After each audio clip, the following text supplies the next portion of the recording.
بسم اللہ الرحمن الرحیم۔ السلام علیکم دوستو، دنیا بھر کی خبروں میں آج آپ سنیں گے، لیکن اس سے پہلے اگر ہو سکے تو لائک اور سبسکرائب کا بٹن ضرور دبا لیں۔ شکریہ۔ غزہ میں جاری صہیونی جارحیت اور امریکہ کی طرف سے اسرائیل کی پشت پناہی کا اقرار کرتے ہوئے اسرائیلی تجزیہ کاروں نے غزہ میں اسرائیلی نسل کشی کی حمایت کی وجہ سے صدر جو بائیڈن کو گرفتار کرنے کی ضرورت پر زور دیا۔ اسرائیلی صحافیوں نے غزہ میں اسرائیل کے ہاتھوں فلسطینیوں کی نسل کشی کی مسلسل حمایت کی وجہ سے امریکی صدر جو بائیڈن کے وارنٹ گرفتاری جاری کرنے کا مطالبہ کیا ہے۔ ان صحافیوں کا کہنا ہے کہ غزہ میں جو کچھ ہو رہا ہے وہ نسل کشی اور انسانیت کے خلاف جرم ہے، ایک ایسا عمل جس میں امریکہ پشت پناہی کرتا ہے کیونکہ یہ ملک اسرائیل کو فوجی اور سفارتی مدد فراہم کرتا ہے۔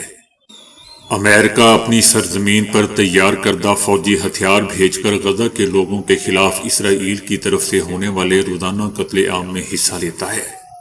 ان کا کہنا تھا کہ جو بائیڈن اور صہیونی حکومت کے وزیر اعظم نیتن یاہو کے ساتھ ساتھ اس حکومت کے سابق وزیر دفاع کے خلاف بھی مقدمہ چلایا جانا چاہیے۔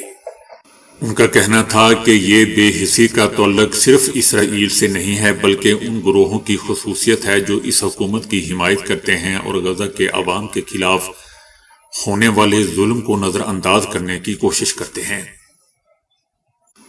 اسرائیل ایک ایسی جنگ میں مصروف ہے جس میں انسانیت کو بہت بھاری قیمت ادا کرنی پڑ رہی ہے اور اس کا انجام غیر یقینی ہے۔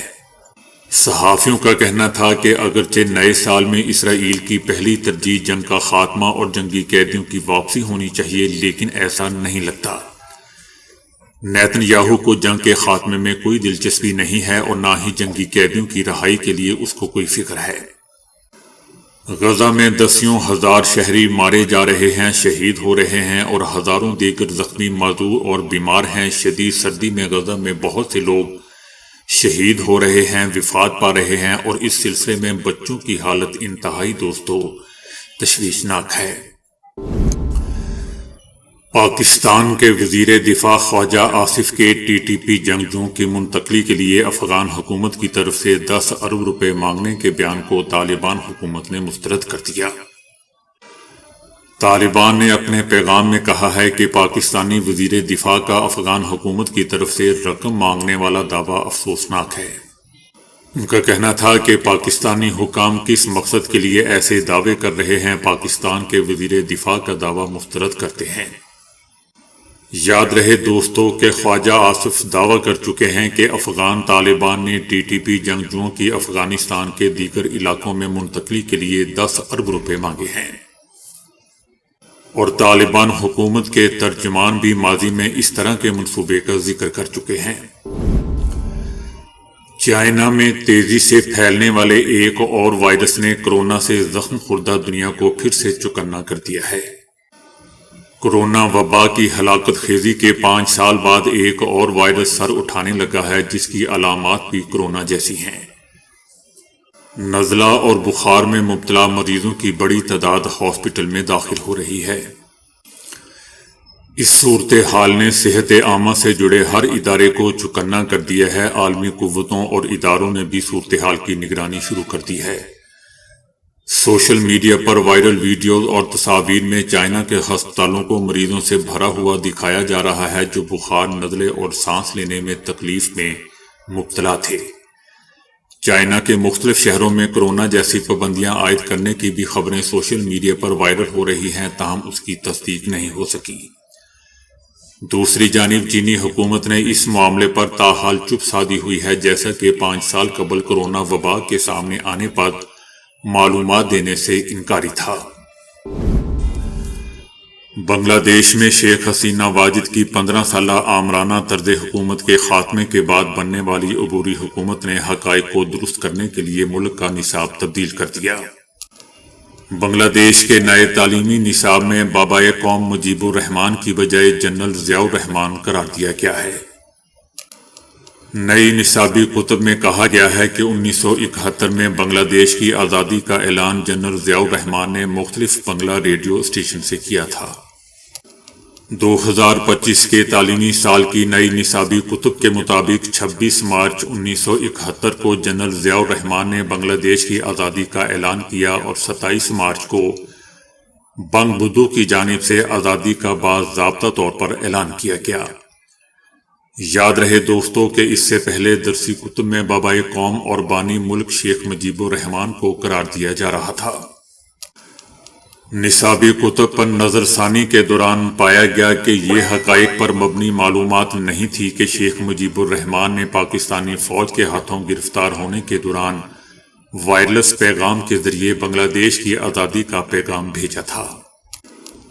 حسینہ واجد کے دور حکومت میں پہلے سے 10ویں جماعت کے نصابی کتب میں ملک کی آزادی کا اعلان کس نے کیا، اس معلومات میں رد و بدل کیا گیا تھا۔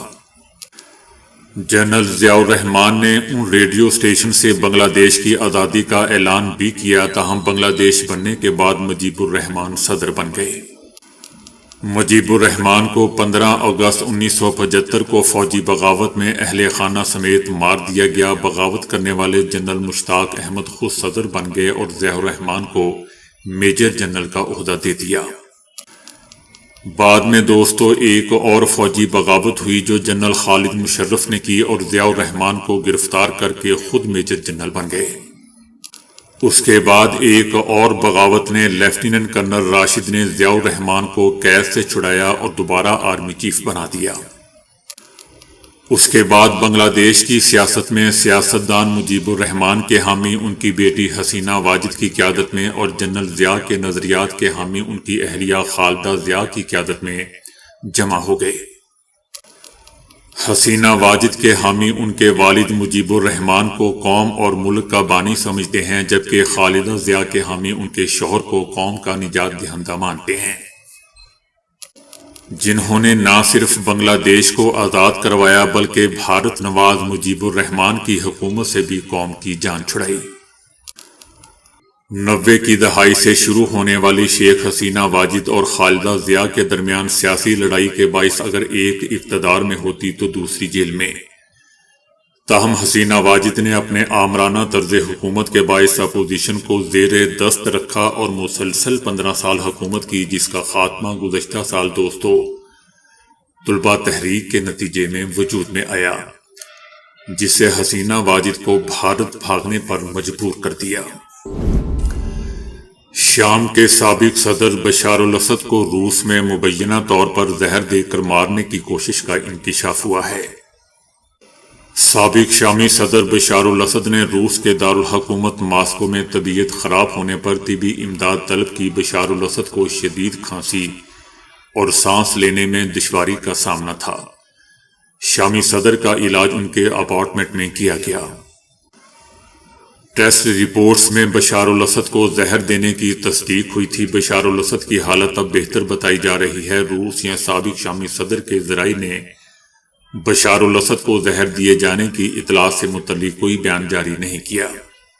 یاد رہے دوستو کہ بشار الاسد کی اہلیہ بھی شدید بیمار ہیں، ان کو کینسر ہے اور ان کا کینسر کا علاج کیا جا رہا ہے۔ جنوبی کوریا کے سابق صدر کی گرفتاری کی کوششیں ناکام ہوگی۔ جنوبی کوریا کے صدر یون سنگ یول کو گرفتار کرنے کی غرض سے متعلقہ حکام ان کی رہائش گاہ پہنچے، تاہم وہاں موجود سیکیورٹی فورسز نے انہیں اندر داخل ہونے سے روک دیا۔ صدر کو دوستو 3 دسمبر کو مارشل لا نافذ کرنے پر قید یا پھر سزائے موت سنائی جا سکتی ہے۔ تحقیقات کرنے والے کرپشن انویسٹیگیشن آفیسر نے کہا ہے کہ صدر کی گرفتاری کے وارنٹ جاری کر دیے گئے ہیں۔ جب پولیس ان کو گرفتار کرنے کے لیے ان کے گھر پہنچی تو وہاں موجود فوجی اہلکاروں نے تفتیشی ٹیم کو رہائش گاہ میں داخل ہونے سے روک دیا تھا۔ بعد میں فوجی یونٹ نے انہیں آگے جانے کی اجازت دے دی تھی، لیکن گھر کے اندر سیکیورٹی سروس کے اہلکار موجود تھے۔ جرمنی کی حکومت نے دنیا کے امیر ترین اور الیکٹرک کاریں بنانے والی کمپنی ٹیسلا کے مالک ایلان مسک پر ملکی انتخابات میں مداخلت کا الزام عائد کرتے ہوئے کہا ہے کہ وہ انتہائی دائیں بازو کی جماعت AfD کی حمایت کر رہے ہیں۔ جرمنی نے کہا ہے کہ وہ وفاقی انتخابات میں اثر انداز ہو رہے ہیں، جہاں سیاسی بحران کے بعد اگلے ماہ ملک بھر میں انتخابات ہو رہے ہیں۔ یاد رہے دوستو کہ ایلون مسک نے دعویٰ کیا تھا کہ AFD واحد سیاسی جماعت ہے جو جرمنی کو مشکلات سے بچا سکتی ہے۔ یہ بھی دوستو یاد رہے کہ AFD کو جرمنی کی انتہائی دائیں بازو کی مقبول جماعت تصور کیا جاتا ہے جس کی بنیاد 2013 میں رکھی گئی تھی۔ AFD جرمنی کی یورپی یونین میں شمولیت کی ناقد رہی ہے اور اسلام کے خلاف کھل کر موقف پیش کرتی ہے۔ اسی طرح مہاجرین کے حوالے سے پالیسی کی بھی سخت خلاف ہے اور سابق چانسلر کی اس پالیسی کا برملا اختلاف کیا تھا جس کے تحت پناہ گزینوں کو جگہ دی گئی تھی۔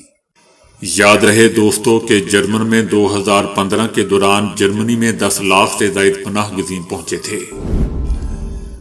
جموں اینڈ کشمیر کے وزیر اعلیٰ عمر عبداللہ نے جموں اور کشمیر کا نام تبدیل کرنے کی خبروں کی تردید کرتے ہوئے کہا ہے کہ یہ کچھ میڈیا آؤٹ لیٹ کی غلط فہمی تھی جسے بعد میں درست کر دیا گیا۔